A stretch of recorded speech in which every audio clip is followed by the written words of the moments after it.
Okay, so we're going to look at the Cold War. So, question 94, how did the growth of the suburbs and consumerism relate to the economy of the U.S. after World War II? So, when you look at the U.S. economy after World War II, it's doing pretty awesome. It's like the roaring 1920s, and it's because the U.S. had pretty much been building everything for the war for the Allies. So, the economy's great. People leave the cities, they move to the suburbs. The baby boom generation has started where people are having 3, 4 kids, and so they can't have those tiny little city apartments. They actually need big homes. So you get the growth of suburbs. People have money, they purchase everything in the world that they want. 2 cars, you're getting big homes, you're getting all these nice new appliances are coming out. So mom and dad are doing fine. After World War II, why is the UN created? It's meant to keep international peace. And remember, it replaces the League of Nations. So the League of Nations failed, and so now you've got the United Nations that's going to be created, and it's meant to maintain international peace. So we have to identify the Truman Doctrine, tell the countries it applies to, and what foreign policy is it a good example of. So remember, Truman likes Greece and Turkey, but Eisenhower prefers the Middle East. Sorry. So Truman Doctrine is meant to stop the spreading of communism in Turkey and Greece. So we provide money and military if it's necessary. It is a good example of containment. Remember, containment is stopping the spreading of communism in an area. So 97, what's the goal of containment during the Cold War? So the goal of containment is meant to stop the spreading of communism from other countries. And you have to look at it like with the domino theory with President Eisenhower. So President Eisenhower believed if one country fell to communism, other countries around it would too. And you kind of have to look at it from his point of view. The Soviet Union falls to communism a long time ago. China falls to communism. North Korea is communist. And then Vietnam starts entertaining this notion of being communist, and they do fall to communism. So people really do think communism spreads just like that. All those countries are neighbors, and so if one country falls to communism, all the others will fall in the area. So the goal of the United States under George Kennan is to stop the spreading of communism through the policy of containment. We're going to stop it. We're only going to let the evil, the disease of communism stay where it is. We're not going to let it spread and infect the rest of the democracy, free-loving people of the world. So 98, identify the Marshall Plan, the region it applies to, and what foreign policy is it an example of. So the Marshall Plan is giving money, economic relief to Western Europe. And the reason why we throw money at the problem is the problem could become communism. So we will give money to Western Europe. We rebuild Western Europe. I mean, the U.S. gives them money, they give them grants, they give them all this stuff. And all those buildings that we tore down during World War II, they're all rebuilt. And it does prevent communism from spreading. Because you have to remember, Hitler and Mussolini came to power because their economy sucked. I mean, the Italian economy was like non-existent. Same thing with the German economy. And they promised help. And so, I mean, crazy help, but help all the, nonetheless. And so what ends up happening is we decide we better throw money at the problem and communism will never take root. And really, when you look at the places that do turn to communism, they really are poor areas. Cuba was a very poor region. Same thing with Vietnam, same thing with China. I mean, these are very poor areas of the world, and that is kind of maybe why communism is appealing, because communism promises equality. It promises everybody's going to have the same. And that only appeals to people who have never had anything. It doesn't appeal to the middle class people. It doesn't appeal to rich people because they don't want the same thing as everybody else. They normally want something better. So question 99, define McCarthyism. So Senator McCarthy is a senator, obviously, during the Second Red Scare, and what ends up happening is we get the HUAC, the House on Un-American Activities Committee, and this guy is like a knight, or at least that's what he kind of thinks of himself as, and he's going to protect the American people from a communist takeover. So during the Second Red Scare, he leads a period of an environment time, a time period where people are very suspicious of everybody. And people just accuse anybody of being communist. And the Second Red Scare is far more far-reaching and deadly than the first Red Scare. And so this second Red Scare, I mean, people accuse their grandmas of being communists, and their civil liberties are truly violated constantly during this period of McCarthyism. So question 100, what's the purpose of the CIA and how does it relate to the Cold War? Sorry, hold just one second. All right, so the purpose of the CIA is to spy on the Soviet Union, the USSR. So we create the CIA, the Central Intelligence Agency, to go ahead and do international spying. They're also supposed to defend the United States against communism. So that's how it relates. And now the Soviet Union, they've got spies on us, the KGB, and they're trying to defend communism against us. So, I mean, everybody's got their own side. So 101, why do Americans actually build bomb shelters during the Cold War?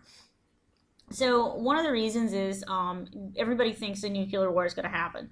So they want to save themselves during a nuclear attack. So daddy, if he loved you, he would build you a bomb shelter in the backyard that would withstand a nuclear attack and fallout. So people are scared that the Soviet Union is going to launch nukes in the United States constantly. And, you know, the Soviet Union, they're scared of it too. And right here, at Fort Bragg, I told you that there were fallout shelters on base. I mean, they still exist. They're just, tearing them down now to rebuild new stuff out there. So you have people who really do still have these in their backyard. I mean, just with the 2012, apocalypse now kind of times, people were building these again. So 102, who delivered the Iron Curtain speech and what was it all about? So remember Churchill? So Winston Churchill, after World War II is over, he's no longer the Prime Minister of Britain. They transition their government. He's a wartime Prime Minister and they don't want him anymore. So Winston Churchill does what most government officials do after they're not elected anymore. They go on public speaking tours. So he's at a college giving a commencement speech. And he basically says that Iron Curtain has descended upon Europe. So it meant that there's a division between democracy-loving people in Western Europe and communism in Eastern Europe. And remember, Eastern Europe is going to be called the satellite states because they're communists. They're behind that curtain. They're under the Soviet Union's watchful eye. So question 103, which president created the Alliance for Progress? What's the purpose of it? So President John F. Kennedy is going to create the Alliance for Progress, and it's going to be applied in Latin America. Oops, sorry. Look at it back. Sorry. All right. So anyway, it's the economic aid package, similar to the Marshall Plan. It's just that this is the Marshall Plan for Latin America. So we use it in Latin America as an economic aid packet to prevent the spreading of communism. I mean, John F. Kennedy does the Alliance for Progress. And he does it because really when you look at Latin America, you are seeing countries falling to communism. You have Cuba that fell to communism with Castro. You got Che Guevara who's trying to get countries in other parts of Latin America to fall as well.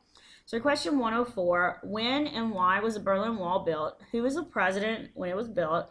And who was the president when it was torn down? And you guys probably know it because you watch Family Guy. So Berlin Wall is built during John F. Kennedy's presidency. And this is like the guy comes in the office in 1960 thanks to TV. He looks good on TV. It's a televised debate. And, just a lot of things went on in that election. And so when Kennedy comes in, he comes in after the U-2 incident. The Soviet Union's upset. And then the Berlin Wall is built. I mean, the guy has disaster with the Soviet Union during his time in office. He has constant problems with them. And so when this Berlin Wall is built, it's a huge embarrassment to the United States. It divides East Berlin, the communist side, from West Berlin, the democracy side. President Ronald Reagan, who's a Cold Warrior just like JFK, he's going to get credit for the wall being torn down in 1989 because he says, Mr. Gorbachev, tear down that wall. And you guys have seen it because every time a Family Guy plays it, it's Reagan smash, and you got this old guy hitting a wall. He had Alzheimer's. And so that's why they're doing it like that. But Reagan really does get credit for the fall of the Soviet Union, and that's in Goal 12. So you should know Ronald Reagan. He does a whole big military, research. Remember, he does the SDI, the Strategic Defense Initiative with Star Wars. And so he bluffs the Soviet Union into believing that we have satellites that can actually shoot lasers and shoot nukes out of the air. I mean, he's a former actor, and, he's really good at it. So 105, what did the Iron Curtain symbolize? So it's the division in Europe between democracies and communism. So what's the purpose of the HUAC, the House on Un-American Activities Committee? So this is a committee that is supposed to investigate and hunt down suspected communists in the United States. The Hollywood 10 are those Hollywood producers and directors who refuse to actually name names of communists.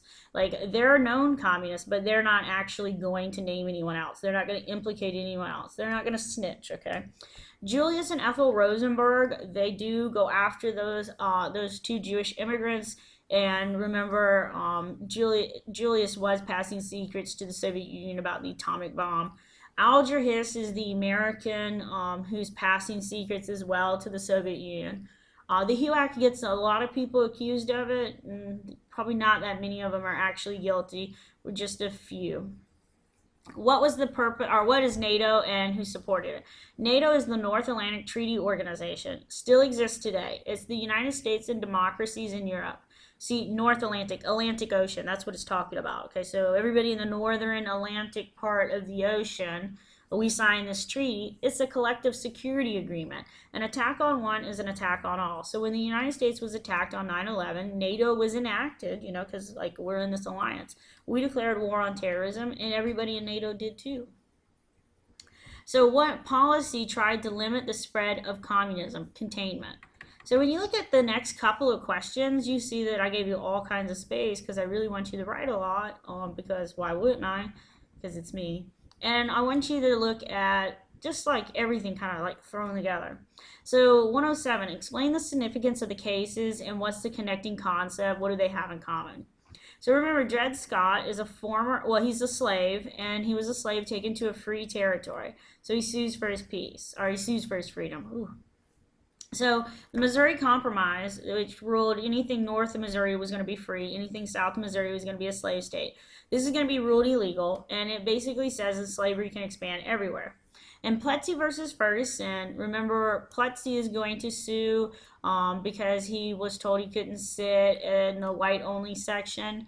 The Supreme Court rules separate but equal. And when the Supreme Court rules that, it basically means that if you have a white facility, you also have to have a facility for everybody else. It doesn't mean equal in quality, it just means equal in number. So in Brown versus the Board of Education, remember, the little girl would like to go to the school that's closest to her. Okay. Well, the problem is that segregation also affected education. So Linda Brown and her family, they go after this to end segregation in the education system. And the Supreme Court rules separate is not equal. You must integrate the school system. All these things have in common is civil rights. So please make sure you actually connect those concepts. So when we look at wars, we need to review the causes, countries involved, and results of each. You ready? So the War of 1812, you know, is going to be between the United States and Britain. Causes: impressment, Britain arming American Indians, the war hawks want Canada. The results of it is the Treaty of Ghent, and the U.S. gets respect. We get this period of nationalism where we start doing all this nation building with the Monroe Doctrine, the era of good feelings. We get the whole American system. I mean, it's just a great time because the country is building the nation. Impressment means, remember, that the British are taking our guys and they're taking our stuff. But Britain giving weapons to the American Indians, I mean, obviously the American Indians are going to shoot the white settlers now, and that means it's going to be fair, and that's not going to be okay with the American settlers. And then the war hawks want Canada, which is manifest destiny. The Mexican War, or the Mexican-American War. So the causes: there's a disagreement over the border between the United States and Mexico. It's between the United States and Mexico. We've annexed Texas by this point, and this is actually why we're going to have this disagreement. So the results: the Treaty of Guadalupe Hidalgo, the U.S. is going to get the Mexican land, the Mexican cession, or the American Southwest. So we pretty much get California, Utah, all this area, right? And we get it, and we fight about 3 months.